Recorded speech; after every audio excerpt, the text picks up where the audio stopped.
Hello guys, welcome back to our channel. Magandang gabi. Gabi na ngayon, medyo late na. Pero gusto natin gumawa ng lecture. Actually not a lecture, but rather it's an opinionated discussion wherein I'm going to give my thoughts. Bigyan lang ako ng opinion ko dito sa issue na ating tatalakayin ngayon. At yung issue na yan ay walang iba kundi patungkol sa mga PWD. Okay? So, hindi natin pag-uusapan guys yung karapatan, buong karapatan ng PWD because that is a wide topic, no? But if you wanted to have an idea with regards to that, meron tayong batas na Republic Act 7277 that was amended by Republic Act 9442. No, yung Republic Act 7277 na yan is known as the Magna Carta for Person with Disabilities. So basically tinatalakay lang yan guys yung mga patungkol sa rehabilitation, self-development and self-reliance of disabled person. Or today mas katanggap-tanggap yung term na person with disability. Okay? So we have that law. Okay, we have that law that covers that protects, that tries to ensure that the welfare of PWD are being answered upon or that are being considered upon by the government. So meron tayong batas na yan. Ngayon, the issue that was raised by one of our viewer, nag-comment si Sir Anthony Marrero sa topic natin with regards to professional conduct and ethical standard. And yes, napakagandang point kasi nito, that's why I'm responding to this, So he commented that with regards to this, do you know why the majority of officers are harassing PWD to wear face masks in violation of the Constitution? He commented this because basically we're talking about professional conduct and ethical standard for law enforcer. And we discussed some of the the mandates of the law enforcement profession. Ano ang inaasahan ng mamamayan sa mga kapulisan natin at ano yung ideal behavior, conduct, values and performance of a certain police officer. And this is very in time. We know there are several issues that has been covered already. Not only by the mainstream media, but by other source of information like yung mga napapanood natin sa YouTube, wherein nakikita natin kasi the police officers are being involved in some violence, in some aggressive behavior, and sometimes they're directed towards yung mga PWDs natin, So upon reading this comment, I was really triggered to search about this kasi nga me myself has a little knowledge with regards to PWDs and with regards to the existing provisions of the Republic Act 7277 and the law that amended it. Okay, so basically we treat individual equally. Para sa akin, I do not see any disabilities, but rather I see individual with equal rights and equal attention, undivided attention. So pare-parehas ng tingin ko sa mga tao, and I do hope lahat tayo ganun guys, that because a certain person has disability, I don't think they need to be pitied upon, di ba? Kaawaan sila in a negative way, no? I don't think that there really meron yung mga tao that even if they have that disability, they still take pride that they are an equal member of the society, na dapat normal ka lang dapat makisalamuha sila, and do not show anything that would suggest that they are being pitied upon, no? And that's true. I have encountered already some individuals na ayaw nilang parang kinakaawaan sila, rather mas gusto nilang tratuhin sila as a normal individual. Okay, and I think that really boost up the morale of that certain person. That's why I'm not really looking into this law. But now, since this was discussed, I think it's about time that we need to visit this law and what this law is all about. Okay. But since I'd mentioned that I'm not going to focus on the law, I would like to focus on the issue itself. I'm not really that aware if there is a mandate issued by IATF with regards to the exemption of PWDs to wear face masks and so on. But there are countries like in United Kingdom that they have promulgated, that they had made an exemption with regards to wearing of face masks for PWDs. Kasi case to case basis yan, guys. There are those individuals who really cannot whose functionality are being affected by wearing face mask. So ang pagsuot ng face mask, if that's detrimental for them, then definitely you cannot push that person to wear that face mask all the time, no? So ang nakikita ko lang dito is consideration for those individuals who suffers who has that, who are PWD. Maybe the reasoning here is that sabihin natin na okay, maybe it's true that no one is exempted from being or getting infected with the virus. That's true. So that is really true in fairness. However, we must look into the individual circumstances of individuals who has that special needs, and that special needs of course need special attention, and yan na papasok yung tinatawag natin PWD. No, that's one of the possible exemption na pwedeng tignan ng gobyerno, tignan ng IATF natin sa pagbababa ng mga tinatawag nating rules and regulations. Now, as I mentioned, there are certain countries that promulgated some exemption with regards to the wearing face masks. I don't really think that is too of a big deal, no? Wearing face mask is not like a serious crime, but of course for the sake of public safety, I think that's the reason that they are looking into why they are really being strict with regards to the implementation of face mask. But I don't think arrest is the proper way to deal with it. I would like to be clear with that. Now, ano ang nilagay ng United Kingdom in terms of this regulation? Sabi nila, well, we cannot push or we exempt those persons with disabilities from wearing face masks due to the reason that of course they have special circumstances, yung special circumstances kasi yung tinitignan dito, like mahihirapan siyang makahinga or mahirapan siyang makipag-communicate kung meron siyang face mask, and some other reasonable excuses. Okay? So, ngayon, the only problem with this is that it's not really properly communicated. Now, if there are existing ordinances with regards to this in several parts of our country, I think it's poorly being discussed in public. Wala siya masyadong attensyong nabibigay sa mga ganito. That's also the reason why there's some itong mga PWDs na to are being subjected to violence, subjected to aggression by some individuals who really do not understand their situation. Yan. Let's say for example, they're really exempted and we, the public, do not know about this. And of course, parang ang magiging tingin natin dito is that pasaway yung taong yun, so he is not wearing face mask, or the reason why he's not wearing face mask is that gusto niyang ikalat yung virus or gusto niyang makahawa sa iba, no? So pwedeng yun yung nakikita nating reason, and that's sometimes is offensive on our part na law-abiding citizen. But of course, that is not knowing that can happen if we do not know the real situation is. So I think there are really miscommunication with regards to this.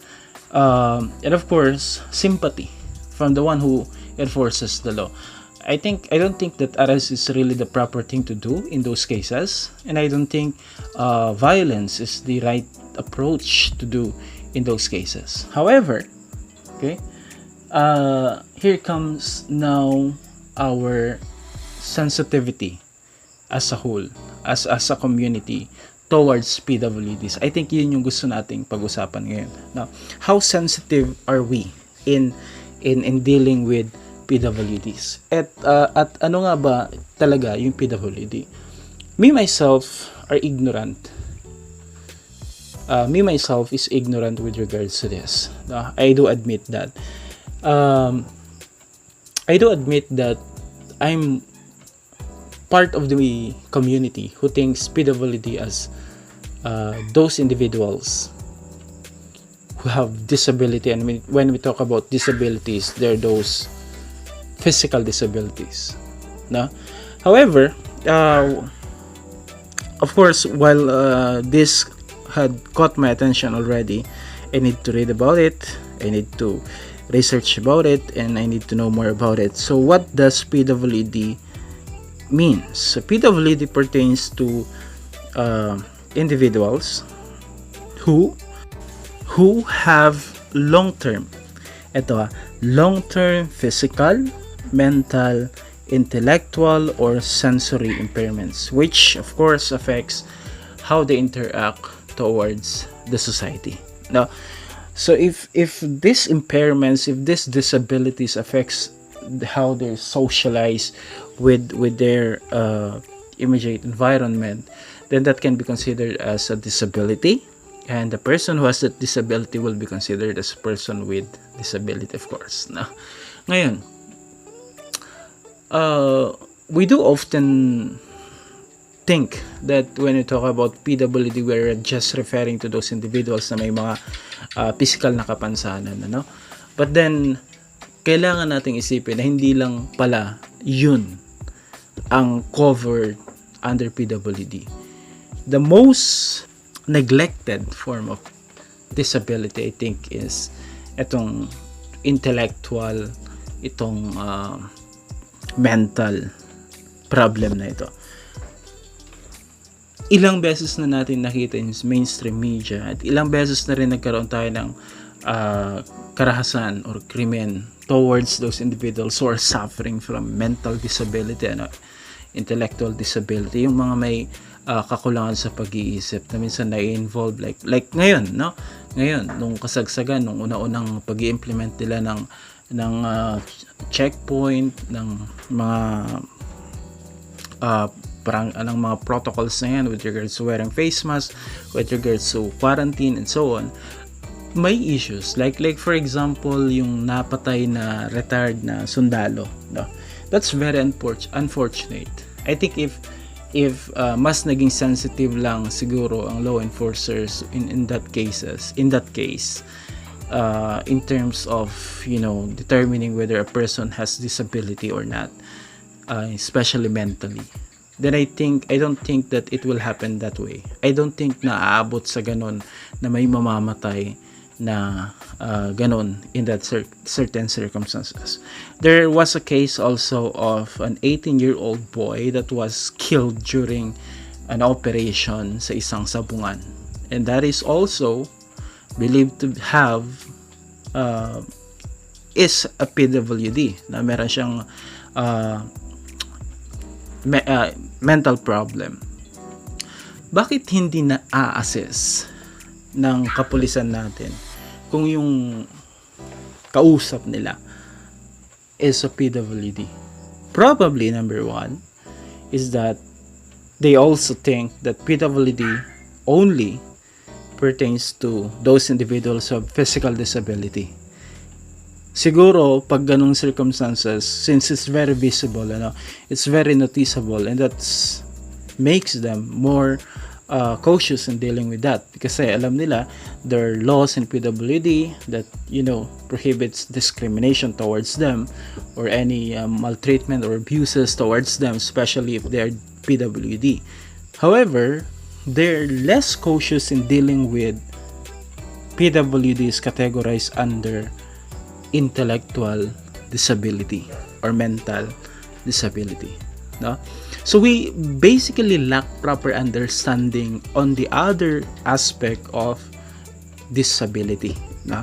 Siguro yun yung hindi tayo masyadong aware, maybe as a community, maybe for the organization, that they don't have that much awareness with regards to other definitions or other categories of disability.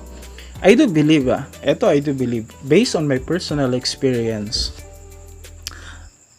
we can be able to tell whether the person we're talking to has intellectual disability in a minute or two, no? Siguro sa pakikipag-usap mo sa isang tao, pwede mong ma-assess based sa kanyang kinikilos, based sa kanyang way of, expressing himself at sa kanyang mga sinasabi, kung siya ay merong mental problem or intellectual problem in just a minute or two, no? So ang reasoning kasi dito minsan ng mga kapulisan is that how they know, no? Paano nila malalaman? Paano nila masasabi na yung isang tao nga ay may kakulangan sa pag-iisip? Kasi that's PWD. And I guess if that's really the case, then there should be a proper training or proper awareness seminar that can be conducted in order to address this, because I can see that this is not the problem, They lack, or we do lack, awareness with regards to dealing with PWD categorized under intellectual disability or mental disability. So that's one of the problem that I can see, no? Awareness, empathy, and understanding towards the problem. And then as a whole, I don't think this is really the problem from the organization as a whole, but rather an individualized problem. Kaya nga when I always talks about police problem, sabi natin dyan, hindi natin dapat lahatin. That is true, no? It should not be generalized, because PNP organization is a huge organization. It's hard to control each and everyone's action, but it can be remedied upon naman. It can be remedied upon. Like for example, me saying that this problem is an individualized problem, depending maybe on the place where these people are assigned, or depending upon the mental state of the police officer who have done this. I do believe there are still those individuals who are really made aware of this issues. But there are those individuals talaga kasi na walang kaalam-alam at they just lack empathy towards these cases na kung saan is wala silang pangunawa with regards to dealing with PWD, or wala lang talaga silang pakialam sa mga ganong cases. Because when they're triggered, when they are when their pride was hit, no, pag natama na yung ego nila, no, nayabang-yabangan mo sila, nasagot-sagot mo na sila, they think that you're testing their patience, and you're testing their pagiging macho as a police officer. Yan yung mga mindset na sometimes causing the problem to the organization, I think during their training days, they're being indoctrinated to have that maximum tolerance. Kaya minsan kung ano-anong pinapagawa sa kanila just to test their patience and tolerance towards those things, we discuss even in law enforcement code of ethics, sabi natin that you should remain calm in the face of danger, scorn, or ridicule, kahit anong sitwasyon na pwedeng ikaw ay napapahiya, napapagalitan, nauusisa, you should remain calm and use your wise judgment. They're being trained for that, really, na-train sila during their training phase to tolerate all of those things. And I see they can tolerate all of those things, kahit palublob mo sila sa kanal, kaya nilang gawin yan because they are trained for that. Kahit murahin mo sila, kaya nilang tiisin yan because they are trained for that. But the only problem is that, the only problem I can see is that the one who is doing that to them is not a civilian officer, is not a civilian individual. It's not the civilian. Hindi siya civilian. Sino yung nagmumura sa kanila? Sino yung nagpapahirap sa kanila? Sino yung nagtetest ng tolerance nila? It's their superior officer, their training officer. So basically, if your superior officer is doing that, then you can, just swallow your pride and all, no? Kayang-kaya mo yan kasi superior mo yan. Hindi mo naman sasagutin yan, hindi mo naman susuwayin yan, and so on. Kasi that's your superior. Now, if the person who does that is no longer their superior officer, is no longer their training officer, what will happen? No? Do you think they will display the same tolerance kaya?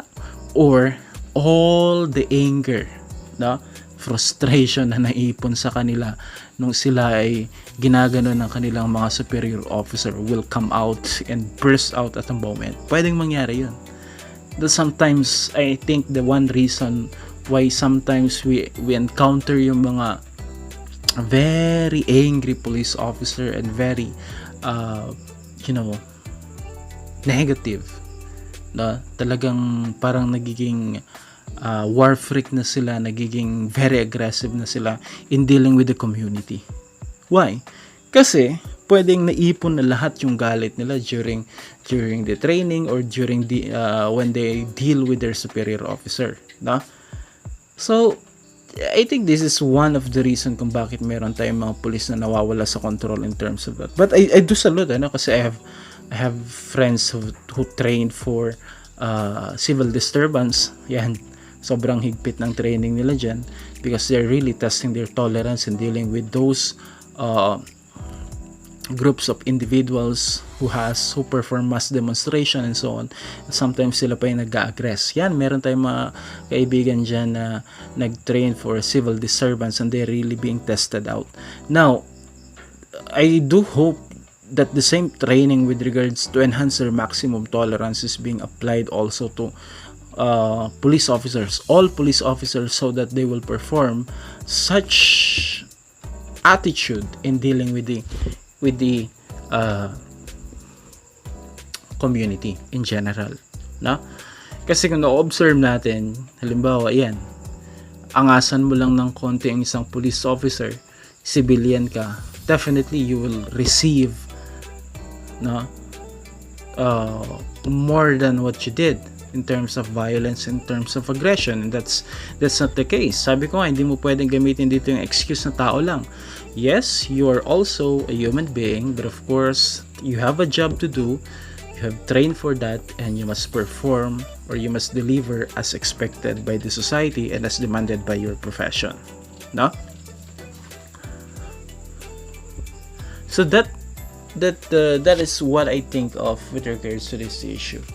It always comes back to the individual mindset of a certain individual, of a certain police officer.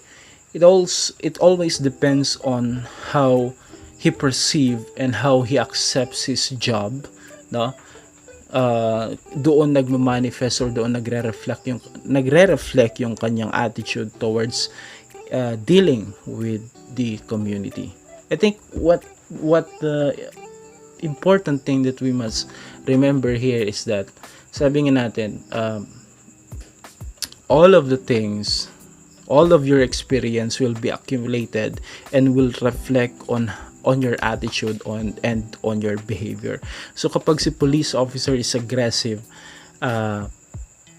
he will display, he will pag si police officer maraming frustration in life, he will definitely display an aggressive behavior towards the community, no?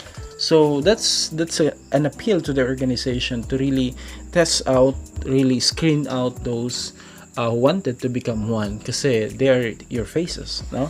Especially those men in the field, they will represent the entire organization as a whole. So if there are misconducts that has been performed, it will reflect to the entire organization. So it's up to the organization to remedy this. I think one remedy that they could look into is, of course, awareness towards this problem. We're talking about PWDs, then they must do their part and have an awareness seminar training in dealing with this, no? Not only PWDs but other minorities, no? Like for example LGBT, LGBTQ,